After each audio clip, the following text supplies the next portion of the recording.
Приветствую уважаемых подписчиков и гостей нашего канала. Перед просмотром ставьте лайк, подписывайтесь на канал и не забывайте нажимать на колокольчик.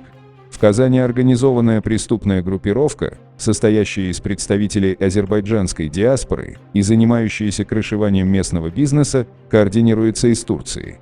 Об этом стало известно после ареста местного криминального авторитета Сергея Нейдерова.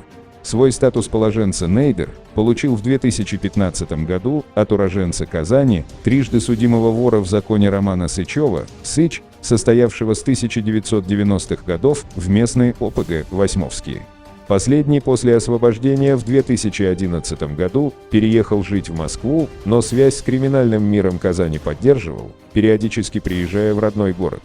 В 2014 году Сычева короновали, и тот поставил над казанскими ОПГ Нейдерова, продолжая вести свои дела в Москве. В августе 2018 года Сычева арестовали в Подмосковье, и он получил свой третий срок. Летом 2019 года его этапировали в одной из колоний Казани. Пока он находился в заключении, на воле наполнением воровского общака занимался Нейдеров. Деньги туда сдавали до трети казанских ОПГ, собиравших дань через крышевание местного бизнеса. На этой почве и произошел конфликт с азербайджанской ОПГ, которая ориентировалась на клан вора в законе Надира Салифова, Гули Бакинский.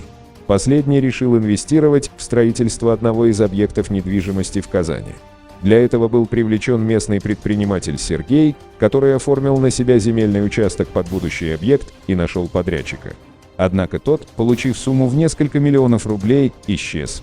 Поскольку деньги на стройку получал Сергей, то он стал должен азербайджанскому вору в законе, который к тому времени уже перебрался жить в Турцию и координировал свои дела в России через своих соплеменников в Татарстане. Сергей обратился за крышей казанской ОПГ Восьмовские. Один из ее лидеров, Руслан Хусаинов, согласился поддержать земляка. Оба в октябре прошлого года отправились в Стамбул на переговоры с кланом Гули Бакинского.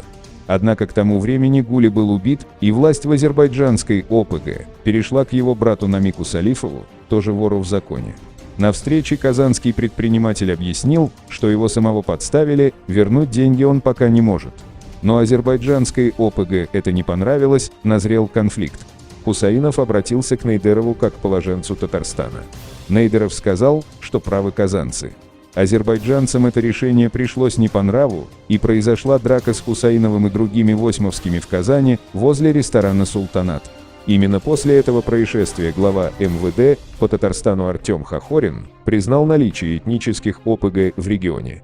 Впрочем, силовики Татарстана настроены на преодоление любых форм организованной преступности, безотносительно, местные они или заезжие.